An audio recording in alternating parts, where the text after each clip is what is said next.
my true clues aficionados. I hope that you're doing well tonight. I hope you're staying safe out there in the real world and ready to say something if you see something, to speak on somebody else's behalf.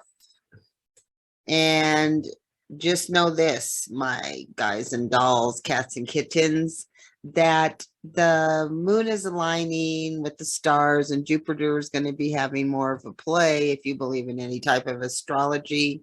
And for those of us who have had so many problems, things are going to start leveling out and even getting somewhat of abundance in our life again. I'm so happy. Finances should start to be working out, if not growing. So with that little positive note there, I want to talk about tonight's case. Let's get into it. As we all know, the game is afoot. This one is called Strike and You Are Out. This one is slimy. It makes me feel very slimy. And anybody who's a woman and has, been at the hands of men totally understand this. And this case makes me feel weird. I feel like there's a lot of questions that are not answered here. And I feel like when people come from different countries, a lot of times they're forced into situations they are not necessarily happy with, but on the threat of being returned to where you come from, they may go along with different things. I don't know. You tell me what you think. I'd be interested to hear what you have to say about this in the comments. In El Paso County, Texas, authorities say a man confessed to brutally beating his sister to death with a baseball bat. Okay, that's not totally unheard of. We know about sibling rivalry and how things can go down and, become critical between siblings in a heartbeat at any age. Jose Manuel Guzman, 32, told investigators with El Paso County Sheriff's Office that he lost control. Of course he did. After his sister told him she was involved in a sexual relationship with an unknown man, according to the arrest affidavit. Like, what the actual hell? I mean, she looks like she's old enough to totally do her own thing here, but this man was controlling as well as narcissistic. Guzman explained to authorities he had been involved in a sexual relationship with his sister, Carla Mariela Marroquin Chavez de Ortiz. Guzman said he had reunited with his sister and had become romantically involved with her, which he knew was wrong. And that's what I'm saying. Was it because these two people had grown up in different environments and then got together and were attracted to each other, and oops, something happened and now they're all together and they're keeping it to themselves, but they're doing all of this craziness on the side? Or is he holding her hostage and forcing her into this situation, and getting the best of both worlds, a girlfriend, and then controlling his sister to the point that he could have anything he wanted out of her? These are totally speculations on my part. But I get these weird twingy feelings when I'm reading about this, and this is why I wanted to report on it right away. Something is stinky in Denmark on this one. Guzman claims he fell in love with the victim. Court documents show how Guzman said he killed Chavez de Ortiz. Guzman said on February 3rd, he used a baseball bat and an electric handheld massager in the killing. Like, what the actual hell? At first I thought, well, he probably used the cord on the massager to get her going or whatever, and then, wrapped it around her neck or whatever, I'm not sure. But indeed, that was not the case. He actually smacked her in the head with it and then smacked her with the baseball bat on top of that.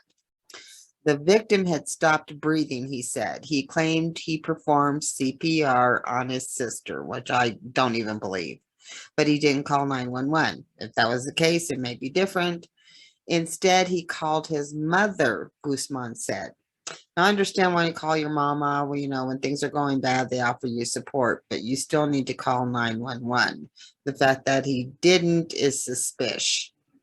Guzman told investigators 2 days prior to his sister's death he had argued with Chavez de Ortiz, and then it escalated. He ended up punching her in the face and knocking out her tooth.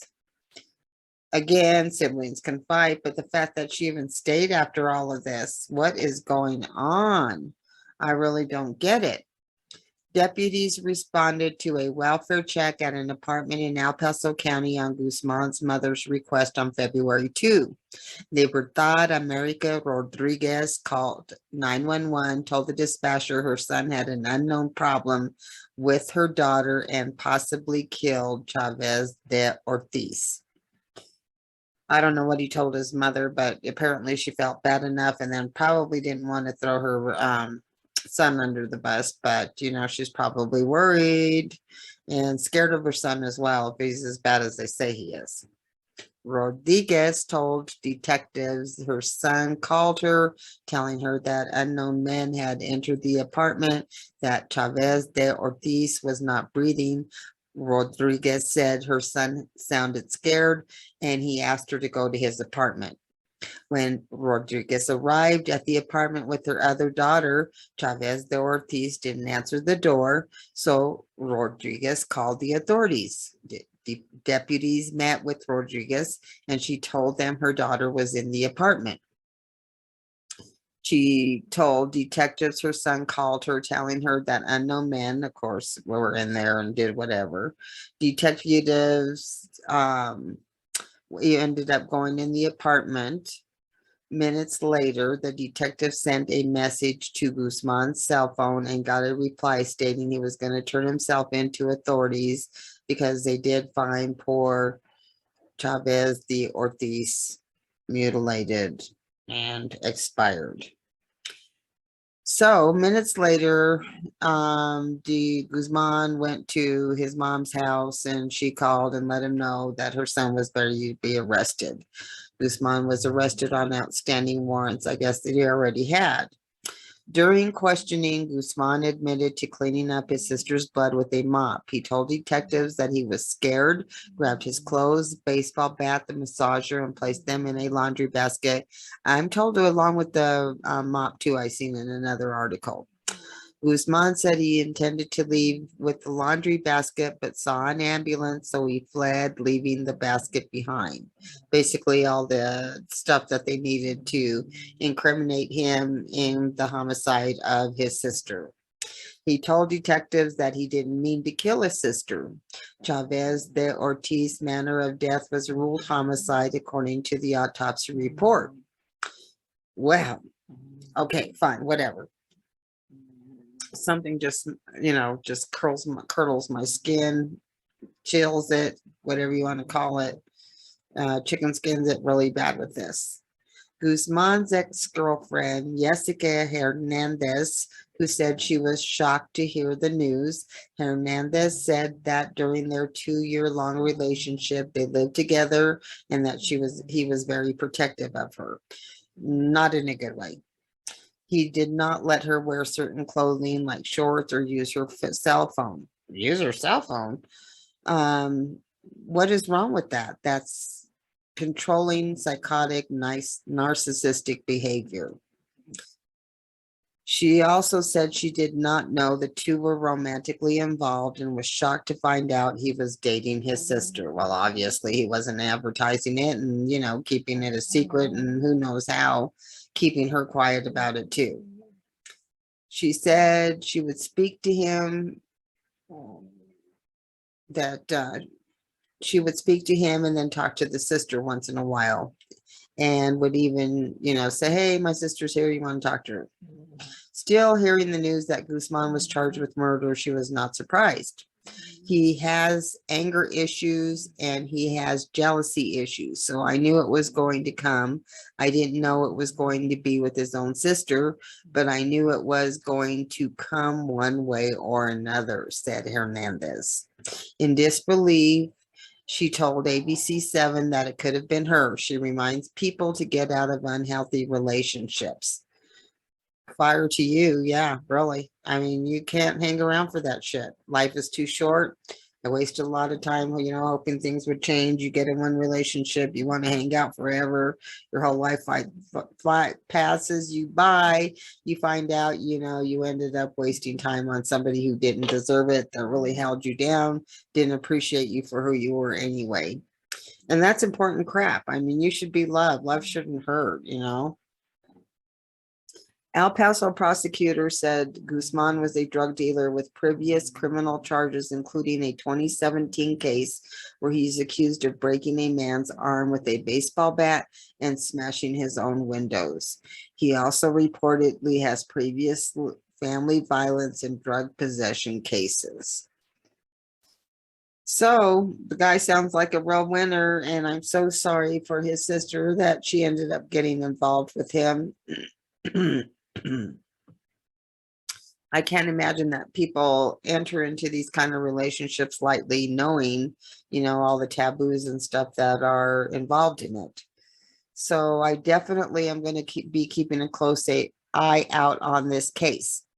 I also wanted to let you know that I'm going to go back and check up on some other cases so I can do like one update episode, letting you know on some of the important cases I talked about, and see if there's any headway made on these cases, any good updates I can give you, and let you know, that some of these assholes are getting caught and being held accountable for their crimes. I don't know. I've got to get into it and check it out. And another case I wanted to tell you I'm going to be doing very shortly is Barry Morphew. He was deemed innocent or not guilty or whatever the hell. I haven't had a chance to do a great deal of looking at it yet. And Suzanne Morphew was supposedly biking through, the mountains up here and then never went home. He was somewhere else, and, they couldn't connect the two, and they were not holding him accountable for what happened to her. But she hasn't been found. So I want to take a closer look at that. I kind of shied away from it because it did seem to get some publicity, and I try to get the lower publicity cases and try to give those small voices greater resiliency and a louder effect. I'm sorry if you can hear the water bottle cracking there. I had to get a drink of water. But anyway, I love you all. I look forward to you guys having good times this summer, abundance, being able to get out with family and friends again. I love you all. Stay safe out there. I really appreciate it if you got anything meaningful out of this. If you would like and subscribe and hit that alert button so I can keep you appraised of when I'm doing my videos, including the ones that we just talked about now.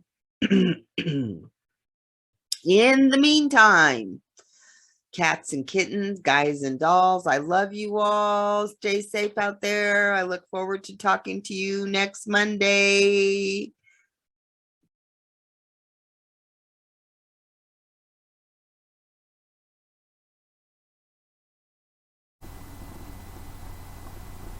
Hey, you should watch True's Clues podcast on Mondays on YouTube.